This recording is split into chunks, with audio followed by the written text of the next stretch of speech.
नमस्कार, बहुत स्वागत है आपका न्यूज़ 18 के डिजिटल प्लेटफॉर्म पर। मैं हूं आपके साथ प्रशांत कटारे और बात अहमदाबाद प्लेन क्रैश मामले में WJS यानी वॉल स्ट्रीट जर्नल की रिपोर्ट पर अमेरिकी एजेंसी के उठाए सवालों और AAIB की जांच में हुए नए खुलासे की, जो हैरान करने वाले हैं।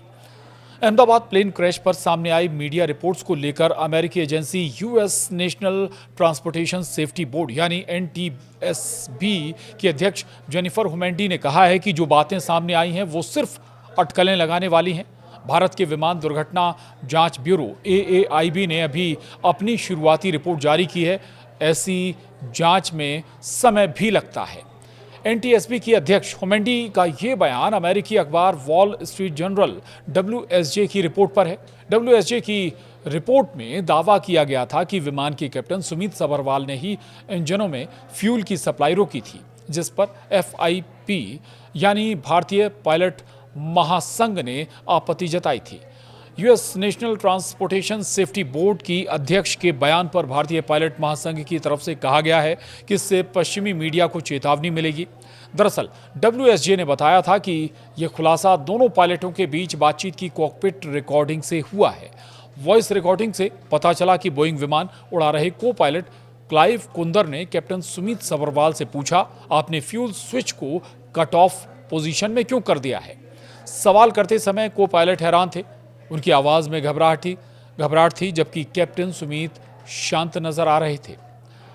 भारतीय पायलट महासंघ FIP के अध्यक्ष कैप्टन CS रंधावा ने NTSB के इस बयान का स्वागत किया और कहा कि इससे पश्चिमी मीडिया को चेतावनी मिलेगी, जो बिना पुख्ता आधार के कहानियां छापता है। उन्होंने ये भी कहा कि हमारी अपनी जांच प्रक्रिया है और हमें इसकी अंतिम रिपोर्ट का इंतजार करना चाहिए।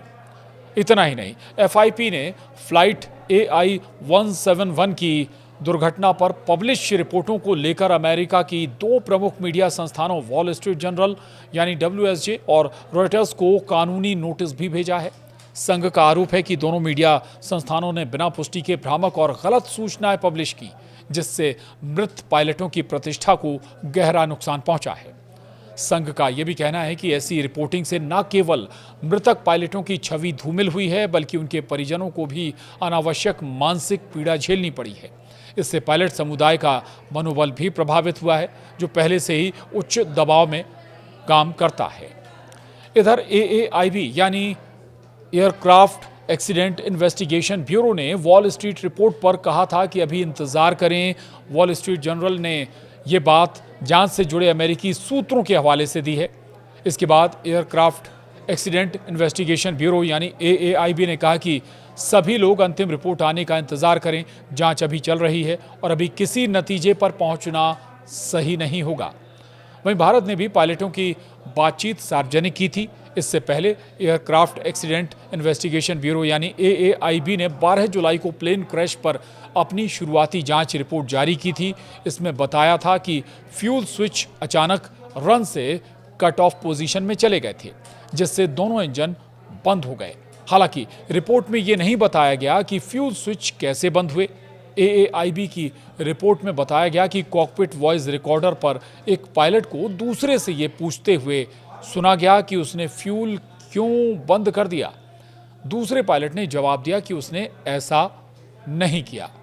और जांच में जो एयरक्राफ्ट के डैमेज पार्ट्स की जांच में भी ये बात सामने आई कि फ्यूल सप्लाई ऑफ है। हालांकि इस पर अभी भी किसी नतीजे पर नहीं पहुंचा जा सका है कि फ्यूल सप्लाई स्विच अपने आप ऑफ मोड में चले गए या पायलट ने इन्हें ऑफ कर दिया। चूँकि जो अब तस्वीर सामने आई, यानी कि जो AAIB जांच कर रही है, उसमें जो इक्विपमेंट्स हैं या जो डैमेज या कहें जो एयरक्राफ्ट का जो मलबा है, उसमें जो स्विच वाला हिस्सा है वो ऑफ नज़र आ रहा है। और यहीं से ये सवाल भी खड़ा होता है कि ये अपने आप स्विच ऑफ हुआ या फिर इसे किसी ने स्विच ऑफ कर दिया। बहरहाल जांच अभी भी जारी है, जिसमें अभी और लंबा वक्त लग सकता है। आपको याद दिला दें कि 12 जून को अहमदाबाद से लंदन जा रही flight AI-171 flight take off के 32 सेकंड के बाद ही एक मेडिकल हॉस्टल की इमारत से जा टकराई थी, जिसमें कुल 270 लोगों की मौत हो गई थी, जबकि फ्लाइट में सवार एक पैसेंजर की जान बच गई थी। और चूंकि इसमें 1 लाख लीटर से ज़्यादा एयर टरबाइन फ्यूल भरा हुआ था, जिससे ये हादसा और ज़्यादा भयानक हो गया था और हादसे के तुरंत बाद ही ये फ्लाइट आग के गोले में तब्दील हो गई थी। लेकिन हमें हादसे की जो असल वजह हैं या एक्चुअल कारण है, रीज़न है, उसको जानने के लिए थोड़ा और इंतज़ार करना होगा, चूँकि AIB की जांच अभी भी चल रही है और ये जांच जब तक पूरी नहीं हो जाती है तब तक किसी भी नतीजे पर पहुंचना जल्दबाजी होगी। नमस्कार।